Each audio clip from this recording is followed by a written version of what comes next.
గతంలో జరిగినట్టుగా ఇప్పుడు జరగదు, అట్లాంటి వాటికి తావు ఉండదు.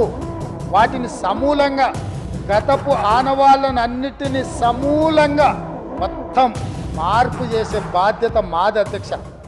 చూడండి, కాంగ్రెస్ కబంధాస్తం పడితే నగరవాసులకు కరెంటు కష్టాలు మొదలయ్యాయి. మెయింటెనెన్స్ అధిక డిమాండ్ పేరుతో ప్రభుత్వం గంటలు కోతలు విధిస్తోంది. నారాయణపేట మండలం జాజాపూర్లో ఆసరా పెన్షన్ కోసం రోడ్డెక్కారు ప్రజలు. పెన్షన్లు ఇవ్వడం లేదని రోడ్డుపై బైఠాయించారు గ్రామస్తులు.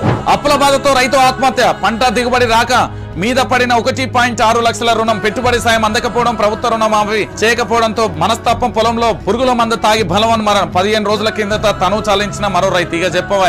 రైతు బంధు విషయంలో కాంగ్రెస్ సర్కార్ తీరుబడిగా వ్యవహరిస్తుంది. రైతులకు పెట్టుబడి సాయం నత్తనడకన సాగుతుంది. ఉద్యోగాల మాట ఉత్తదేనని తేలిపోయింది. అధికారంలోకి వచ్చిన వెంటనే నోటిఫికేషన్లు ఇస్తామన్న కాంగ్రెస్ ప్రభుత్వం ఆ దిశగా కసరత్తు చేయడం లేదు.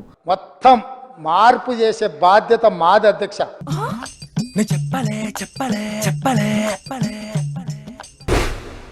అవక్కయ్యారా?